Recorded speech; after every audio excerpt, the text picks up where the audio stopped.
ብዙ ነቢያት አለቀሱ፣ ብዙ ነቢያት መስዋዕት ሰዉ፣ ብዙ ነቢያት ደማቸውን አፈሰሱ። እግዚአብሔርና ሰውን ማስታረቅ አልቻሉም። እግዚአብሔር አምላካችን ግን መለኮት የተዋሃደውን ሥጋ በቀራንዮ አደባባይ ላይ አፈሰሰ ነው የሚል። በቀራንዮ አደባባይ ደሙን አፈሰሰ። መራራ ሐሞትን እግዚአብሔር አምላካችን ጠጣ ነው እና ገደብ አልባ የሆነ የአዳም ገደብ አልባ ማንም ፍጡር ጸልዮ ማንም ፍጡር መስዋዕት ሆኖ ማዳን የማይችለው በደል አለ። ወሰን አልባ የሆነው እግዚአብሔር አምላካችን በቀራንዮ አደባባይ በወንበዴዎች መካከል እንደ በደለኛ ተቆጥሮ በደሉን የአዳምን ይፍቅ ዘንድ እግዚአብሔር መለኮት የተዋሃደ ሥጋውን ቆረሰ፣ ደሙን አፈሰሰ ነው የሚለን።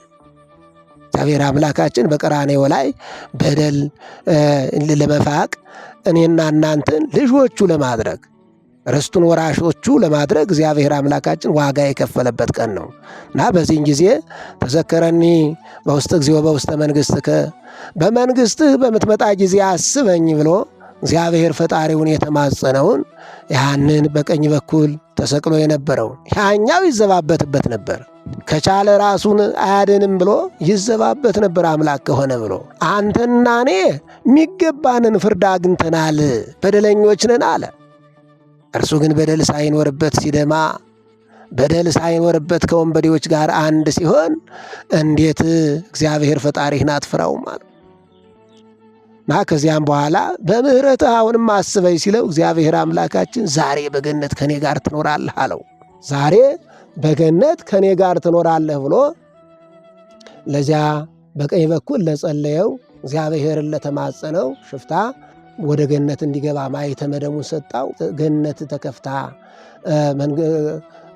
ርስቱን እንዲወርስ አደረገው። በዚያ ላይም ሱራፊ ማነህ አለው። አዳም ነህ እያለ አቤል ነህ እያለ ታላላቅ አባቶችን ቢጠራ እኔ አይደለሁም አለው።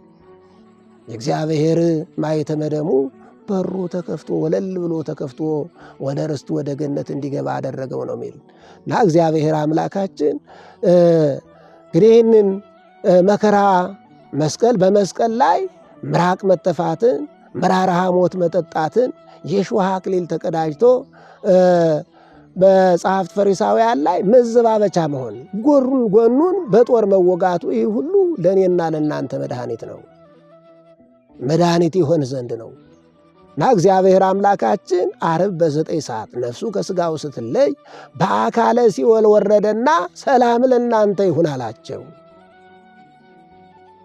ሰላም አጠው ይኖሩ የነበሩትን ብርሃን አጠው ይኖሩ የነበሩ በብርሃን ተጎናጸፉ ይላል። ሰላም ለእናንተ ይሁን ብሎ እግዚአብሔር አምላካችን በሲኦል ውስጥ የሚኖሩትን አረጋጋቸውና ሲኦልን ባዶ አስቀርቶ ወደ መንግሥቱ ወደ ገነት አስገባቸው ይላል። ይህ እንግዲህ ትልቁ እግዚአብሔር አምላካችን የሰውን ልጆች በመስቀሉ ሕይወትን ያደለበት ነው። እግዚአብሔር አምላካችን በመስቀሉ በነጽነት እንድናገኝ ያደረገበት ነው። መስቀሉ ወሪዶ ሰበከሎሙ ግይዛነ፣ ከመስቀሉ ወርዶ ነጽነትን ሰበከላቸው ይላል። በዚያን ጊዜ ሰላም ለእናንተ ይሁን ሲል አዳም አፈፍ ብሎ ተነስቶ ለጸሎት ተነሱ አለ። እዚያም በኋላ ወደ ገነት ሲኦልን ማርኮ ከዲያብሎስ ቁራኝነት ነፃ አውጥቶ ወደ ገነት ያስገባበት ነው እና እግዚአብሔር አምላካችን ጸሐፍት ፈሪሳውያንንም ፈርዶባቸዋል። የንስሐ ጊዜ ሰጣቸው። 40 ዘመን ንስሐ እንዲገቡ 40 ዘመን ተሰጣቸው። ያን ዘመን አላውቅበት ሲሉ ጥጦስ የሚባል ጨካኝ ንጉሥ ተነሳና 900 አይሁዳውያንን በ30 ብር እንዲሸጡ አደረጋቸው። በ30 ብር እግዚአብሔር ፈጣሪያቸውን በ30 ብር ነው የሸጡት። 30 ብር ይሁዳ በ30 ብር ነው የሸጠው። በ30 ብር ገዝተው ነው እንደፈለገ ይሁን ያሉ። ተጨነቀ። በአምላክነቱ ይቀራል ብሎ ነበር ይሁዳ። አይ እኛም እንካ ብሩን እንኩ ቢላቸው እኛ አንፈልግም፣ እንደፈለገ አድርገናል፣ ሰጠህናል፣ ችግር የለም ነው ያሉ። የምስመው ይህ ነውና ያዙት ብሎ ነበር ያስያዛቸው። አንተ እንደፈለገ ማድረግ ትችላለህ ብለውት ነው። ብሩንም ግን ወርውሮ በተነው። እዚያም በኋላ የእንግዳ መቀበሪያ የለባሃዊ መሬት ገዙበት ይላል። ያ ብር የእንግዳ መቀበሪያ በመባል ይታወቃል ማለት ነው። ያንን ይሁዳ የተቀበለውን የእግዚአብሔርን የደም ዋጋ እና ጸሐፍት ፈሪሳውያንም በ30 ብር ተሸጡ። የተሰጣቸውን ጊዜ ስላልተጠቀሙበት እግዚአብሔር ጋር መታረቅ ስላልቻሉ ያ ጥጦስ የሚባለው በ30 ብር 900 አይሁዳውያንን ሸጠ። ከተሸጡበት ሀገር ደግሞ ከአይሁድ ሆድ ውስጥ ወርቅ ይገኛል እያሉ ሆዳቸውን እየቀደዱ ጨረሷቸው ይላል። እግዚአብሔር አምላካችን ለሚሰሙት፣ እግዚአብሔር አምላካችን ለሚያውቁት ጊዜ ይሰጣል። ካልተጠቀሙበት ደግሞ ጊዜው ይነጥቃል። ባለ ጊዜ ነው፣ ሁሉ ለእርሱ ነው። እግዚአብሔርን የምትረሱ አስተውሉ ይላል። እግዚአብሔር ከፈቀደ ይነጥቃል ጊዜውን ከእናንተ ይላል ነቢየ እግዚአብሔር ዳዊት በመዝሙር 49 ላይ። ያው እግዚአብሔርን ምንረሳ ካለን ነገረ መስቀሉን የረሳነን ነገረ እግዚአብሔር ለእኛ ዋጋ የከፈለውን ካላሰብነን ይነጠቃል ጊዜያችን ማለት ነው። እና ቤተ ክርስቲያን መስቀሉ እንግዲህ መስቀል የድህነታችን ምልክት የሰላማችን አርማ ነው። ቤተ ክርስቲያን መስቀል ከላዩ ላይ ያዝች፣ በመስቀል ነፃ ወጠናል። መስቀልን አስቡት ማለቷ ነው። ገና መግቢያው ጀምረን መስቀል አለ። የድህነት ምልክት ነው። ሰው ሲጀመር ሲፈጠር መስቀል እኮ ነው። እንግዲህ መስቀል ዲያብሎስ ድል ተነስቶበታል። መጀመሪያ በሰማይ መላእክት ተጣሉ ይላል። ይህ ዘንዶ አዳምና ሔዋንን ያሳተ ዘንዶ እባብ እኔ ፈጥሬያቸዋለሁ። ገና ሲፈጠር ሳጥናኤል ላቅ ያለ ስለነበረ እግዚአብሔር አይማረ ያለባውያን አድርጎ ፍጥሯቸው ነበርና ተሰወራቸው። ወደ ላይም ወደ ታችም ሲመለከት ሌላ ሰው አጣና ሌላ ከሱ የተሻለ አጣና እኔ ፈጥሬያቸዋለሁ አለ። በዚያን ጊዜ አልፈጥርህም ፈጥረህናል ሲሉ በመላእክት ነገድ ሁከት ሆነ ይላል። የመልአከ ሰላም ቅዱስ ገብርኤል እግዚአብሔር ፈጣሪያችን እስከምናገኘው እንረጋጋ አለ። እዚያም በኋላ ገጠሙት ይላል። የቅዱስ ሚካኤልና የቅዱስ ገብርኤል ነገድ ሲገጥሙት ዲያብሎስ ሊቻል አልቻለም። እዚያም በኋላ እግዚአብሔር የብርሃን መስቀል ሰጣቸው ይላል። በብርሃን መስቀል ግን ድል አደረጉት ይላል። ዲያብሎስ በብርሃን መስቀል ድል ተመታ፣ ወደ እንጦርጦስ ወረደ ይላል። መጀመሪያ በፍጥረት ጊዜ ዲያብሎስ ድል የተነሳበት የብርሃን መስቀል ነው። እግዚአብሔር አምላካችን የተሰቀለበትም በኋላ የሰውን ልጆች 5500 ዘመን ረግጧቸው በጨለማ ጠቅሎ ስቃይ ያሳያቸውና ግዞት አክብዶባቸው ይኖር የነበረው በመስቀል ድል ተመቷል ማለት ነው። እና ቤተ ክርስቲያን በመስቀል ነፃ ወጠናል ስትል የነጽነት የድህነት ምልክት የሰላም ምልክት መሆኑን መስቀልን ቤተ ክርስቲያን መግቢያዋ ላይ መስቀልን አማኞች ሁሉ በአንገታችን እናደርጋለን ማለት ነው። ስንተኛም መስቀሉን እናስብ ይላል። መስቀሉን ነገረ መስቀሉን በምን እመስለዋለሁ እመስልበት የለም ይላል ቅዱስ ያሬድ። አልቦቱ በምስል ዘአስተማስሎ ለኃይለ መስቀልከ፣ እንዴ የምመስልበት ምንም የለኝም ይላል። ነፃ ያወጣኝ ከአንተ ጋር ያስታረቀኝ መንግሥቱን ያወረሰኝ እሱ ነውና በምን እመስለዋለሁ ብሎ ቅዱስ ያሬድ ስለ ነገረ መስቀሉ ገልጿል። እና ጠላታችን ዲያብሎስ የተቀጠቀጠበት ሰላም የሰፈነበት ነጽነትን ያገኘንበት ነው። እና በዚህን ጊዜ እግዚአብሔር በተሰቀለ ጊዜ ሂደው አልቅሰዋል ሴቶቹ። እግዚአብሔር አምላካችን ግን ስለ ራሳቸው አልቅሱ ብሎ የተናገረበት ነው። ኢየሱስ ክርስቶስ በመሰቀሉ ያስተማረን ብዙ ነገር አለ። ኢየሱስ ክርስቶስ ሲሰቀል ሰላምን አስተምሮናል። ኢየሱስ ክርስቶስ ሲሰቀል ነጽነትን አውጆልናል። ኢየሱስ ክርስቶስ ርስቱን አውርሶናል። ኢየሱስ ክርስቶስ አንድነትን እንግዲህ ተራርቀን የነበርነውን ተበትነን የነበርነውን አንድ አድርጎናል ማለት ነው። እንግዲህ በክርስቶስ መስቀል አንድ ሁነናል። እርቆ የነበረ ቀርቧል፣ ተበትኖ የነበረ ተሰብስቧል። ነቢየ እግዚአብሔር ዳዊት ይህን ሁሉ ላደረገልኝ ምን ልክፈለው ይላል። ምን ልክፈለው? ለእግዚአብሔር የሚከፍለው የሚያደርግ እንግዲህ ከበግረኝነት በእስራኤል ላይ ዙፋን የእስራኤል መሪ ማድረግ ከበደው 7 ሀብታትን ሲሰጠው እና ለእግዚአብሔር ምን ልክፈል ይላል። ይህ እኮ ነቢየ እግዚአብሔር ዳዊት አንደበቱ ከምስጋና የማይለይ እኮ ነው። በመዝሙረ ዳዊት መዝሙር 33 ላይ ባርኮ ለእግዚአብሔር እግዚአብሔርን በሁሉ ጊዜ አመሰግነዋለሁ አለ። እንግዲህ ሲያስተዳድር ፍትህ ተጓደለ፣ ድሃ ተበደለ የሚለውን ርት ፍትህ እየሰጠ ከቆየ በኋላ እግዚአብሔርን የሚያገለግሉ መዘምራን ቀጥሮ ነበረ። እጅ ነሳቸው፣ ይሰግድላቸው፣ ይንበረከክላቸው ነበረ።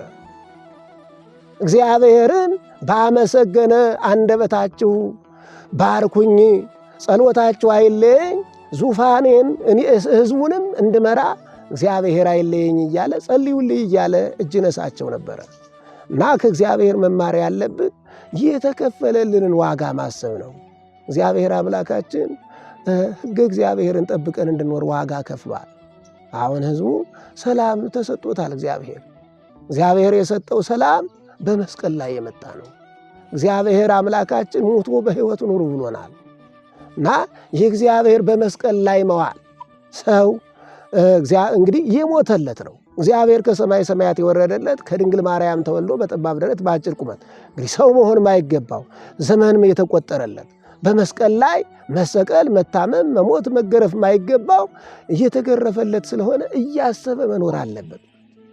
ሌትም ቀንም ነገረ መስቀሉ መንግሥተ ሰማያትን የወረሰ በክርስቶስ መሰቀል መሆኑን እያሰበ መኖር አለበትና እግዚአብሔርን ይዞ ከእግዚአብሔር ጋር ተወዳጅቶ ወደ እግዚአብሔር ቀርቦ ንስሐ እየገባ መኖር እንግዲህ ከትውልዱ ያስፈልጋል። እንግዲህ ትውልዱ የሚርቅ ከእግዚአብሔር የራቀ አብዛኛው የሚመጣ ሰላም እጦት እያመጣብን ያለ ከእግዚአብሔር ስለራቅነን ነው። እግዚአብሔር የከፈለውን ዋጋ ስላላሰብነው እንግዲህ ያው አይሁድን ነግሬያቸዋለሁ። በጥጦስ ዘመን የተደረገው በእኛም ይደረጋል። የተሰጣቸውን ጊዜ ስላላወቁበት እግዚአብሔር አምላካችን ጭካኔ ወደ ተሞላ ነገር ወሰዳቸው። በ30 ብር እንግዲህ 900 ይህን ያህል እንግዲህ በ30 ብር ሽጠውት ነበር፣ በ30 ብር ገዝተውት ነበር። እሱ ደግሞ በ30 ብር 900 አይሁዳውያን እንዲሸጡ አደረገ። እግዚአብሔር ያስተምራል፣ ይመክራል፣ ይገስጻል፣ ከዚያም በኋላ ይቀጣል። ዝም ካለን እግዚአብሔር የመዓት እጁ ይሰነዘርብናል ማለት ነው እና እንዳንጠፋ እግዚአብሔር የከፈለውን ዋጋ ማሰብ አለብን። አስቡት እኮ ነው በመስቀል ላይ የደረሰበትን ግልት አስቡት ነው ያለን ሐዋርያው ቅዱስ ጳውሎስ። የሐዋርያው የቅዱስ ጳውሎስን ቃል በተግባር መግለጽ ነው እና ያው መስቀሉ ሰላምን ሰጥቶናል። ይህንን ማሰብ ነው። ይህንን ሰላም ከእግዚአብሔር ነው የምናገኘው፣ በጸሎት ነው የምናገኘው።